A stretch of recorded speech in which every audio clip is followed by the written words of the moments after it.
Dear YouTube, I'm sure that you are well aware that a lot of us card game players typically play more than one card game. And you know, this is something that it doesn't apply to everyone. Some people just pick one game and really focus down on it, double down on it, and only ever play that one game and don't touch anything else. But there's quite a few people that just enjoy card games as a genre and like to dabble in a lot of things. Or for example, even if you don't play a card game, you'll kind of learn the rules of it because your friend's like, oh, like I need someone to play with. You know, like I have friends who are like, oh, like I need someone to play Flesh and Blood with. And I was like, okay, I guess I'll look at the rules and things like that, right? So a lot of us do play multiple card games, but there is a really, really important distinction between playing a card game as in terms of literally just playing and playing a card game competitively. Because if you're competing in anything, you're gonna have to put in more time into that if you want to compete effectively and have a chance at the top.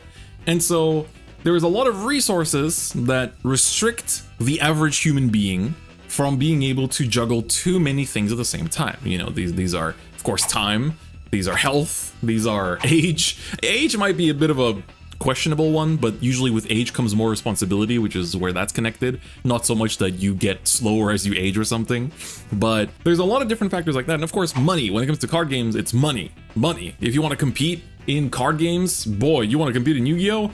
You seen that deck flare video? I'm gonna shell out a big money, and apparently for Vanguard too, but I disagree. I think Vanguard is not as expensive as Yu-Gi-Oh! But that is not the point of this specific video. And in today's video, I actually want to talk about what I think is the maximum that you can, of different card games, that you can compete in at the same time as an average human being. This does not apply to any aliens watching this video. This doesn't apply to your dog that's watching this video. I'm sure they can handle more than what I'm going to say.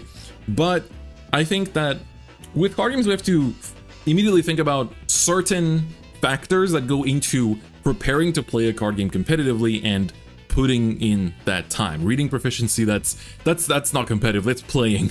That's being able to play at all. My dog is of high intellect. Thank you very much. That's right. That's right. Your dog can play 5 card games at the same time. It's crazy. In terms of like competing, this isn't just competing in card games. This is competing in anything, right? If you're like a fighting game player and also at the same time a chess player or a shogi player, or you also play tennis and like you want to compete in all of them and actually like do well, whether it's in like your local circuit or league or in your local area, or if you actually want to go international, it's going to be pretty hard. So I think one of the first things that restricts, as I said, is time. So the thing with time is that there's actually a lot of things that go into time for card games. First thing is tracking meta, tracking performance, tracking what is good, tracking what you should buy, tracking what's coming out, and balancing all of that, right? So you need to put in the time to practice and play well. You need to put in the time to make sure you know what's coming out so that you're not practicing for a format where your practice is inefficient for.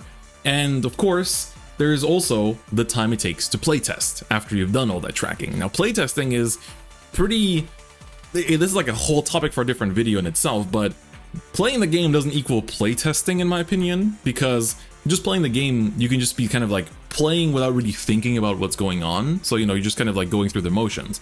But if you're really like taking time to think and question every move that you and your opponent make and like track resources and really think about the game state, and then also try out different plays that you might not normally make, or like sticky situations or card choices and card tech that you otherwise might not be as like typical in these deck builds, that's also going to eat up a lot of your time. And then the most important one that of course is connecting to money is travel. So a lot of card games are going to ask you to travel to places if you want to compete and if you want to reach the top level of the world. And that traveling begins with, of course, taking your 10, 20, 30-minute commute to your locals to several hour flights to your regionals / the world championship, if you manage to make it there. So in a way, yeah, I mean, card games are pay to win. You cannot compete without paying, right? And this, of course, connects with cost as well, right? Because we're already talking about traveling, that's going to eat up money as well, especially when we're talking about flights and trains and like going places that you actually have to shell out quite a lot. And there's quite a few arguments for like Pokemon TCG, for example, being in particularly very expensive to compete in, because even though the card game itself is very cheap to build a competitive deck for, but the cost to compete in Pokemon TCG is very high because they use a points-based system where you qualify to Worlds based on points that you earn throughout a year. And in that year, you have different levels of tournaments that your placement in those different levels of tournaments will grant you a specific amount of points.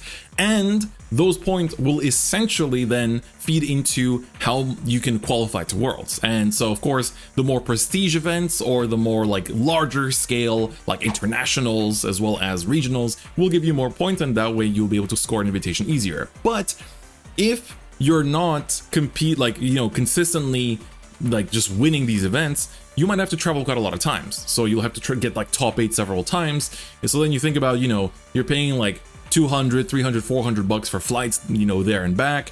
And then you also have to pay for a hotel. Maybe you're staying at a friend's place, that saves money. But at the end of the day, you're actually paying a lot just to compete, like physically. This isn't even a question of buying cards. Buying cards is a different topic where you're basically, you're paying for staples, you're paying for expensive decks that are just hyped up by the player base and things like that.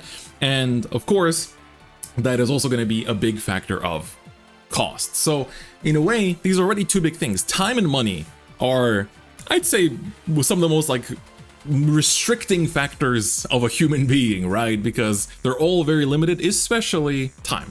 Money you can earn back, time you will never earn back. And so I think that this kind of comes to this idea of like, okay, when you think about how much time and money these games require, how much can you really afford to split your attention in that sense, right? And that's why you see a lot of people just play one. But I personally think that the maximum for the average person is 2 games. And the reason why is because a lot of these games in their competitive circuits actually have not necessarily overlapping tournament seasons. So for example, giving you the example of Pokemon and Vanguard, for Vanguard, the World Circuit usually runs from August to December, and then Worlds happens in January. And after that is another circuit that doesn't qualify you to Worlds, but still has prizes in itself. So if you're competing, you're basically looking at September to January, and then you have a break. And then you kind of, if you want to compete in Spring Fest, which doesn't get you to Worlds, you compete usually from like February to July, June usually. So when you think about that, if you want to compete in 2 games, you can focus on Vanguard from August to January. And then let's say you want to play Pokemon. Pokemon's competitive circuit just so happens to begin also around September, October, but it runs until August when the Worlds happens. So there you can go, okay, I can qualify for Vanguard Worlds and play in Vanguard Worlds from September until, from August, and like, let's say you qualify in September, right? And then I can focus on Pokemon and get to Worlds in August. And we have example of players like Derek Dow, Kai, our beloved Kai as well, doing the exact same thing. And so Yu-Gi-Oh is kind of the same. They also have Worlds in August. So you notice that some players like Maxime, Mr. Solemn, are also doing the exact same thing.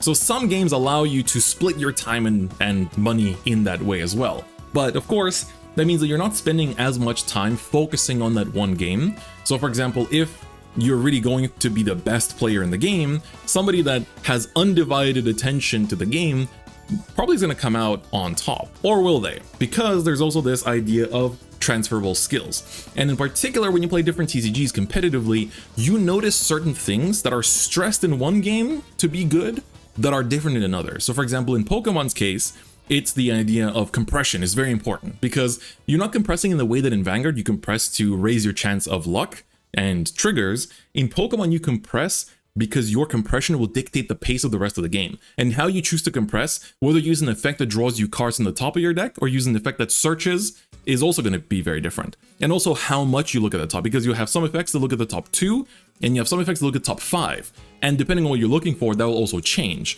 And then you have some cards in Pokemon TCG that, for example, shuffle your hand to the bottom of your deck. So if you search something really important and it gets shuffled to the bottom of your deck, the chance of you drawing into that without actually searching for it is much lower. So do you go for that search in case you're actually gonna lose it next turn, and instead maybe keep that search for next turn when it's easier to access it because it's not gone to the bottom of your deck, right? So something like that is it's a skill set that doesn't necessarily exist as much in Vanguard. Compression is very important in Vanguard, but in a different way. So you learn lessons from different card games that can be applied to your main game, and that might make you better because you see things in a different light, and also make you think about the game in a different way that might end up making you better than someone that only focused on one card game. So I think for that reason, I think there's definitely also argument for games with multiple formats where it's like, I feel like for Vanguard, because we have 3 formats that are, at least for now, supported competitively, it almost feels like the 3 formats are 3 different games sometimes, because Premium, V-Premium, and Standard all play pretty differently these days. You're playing Vanguard in all 3 of the formats, but they definitely have a lot of difference in their dynamics and mechanics and some of the skills that they require to be good as well. Like, you can read what's in your opponent's hand based on what they discard for the ride deck in Standard. You don't have access to that. You're only reading their drive checks basically and what they commit early. So that is also a very different kind of thing that you're looking out for, even among the same game in Vanguard. And there's plenty of different games with different formats.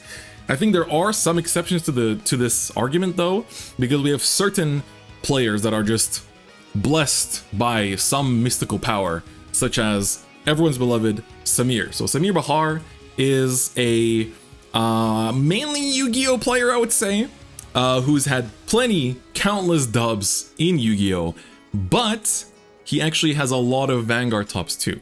He has a bunch of Vanguard tops. I think he's actually topped this season in Springfest as well.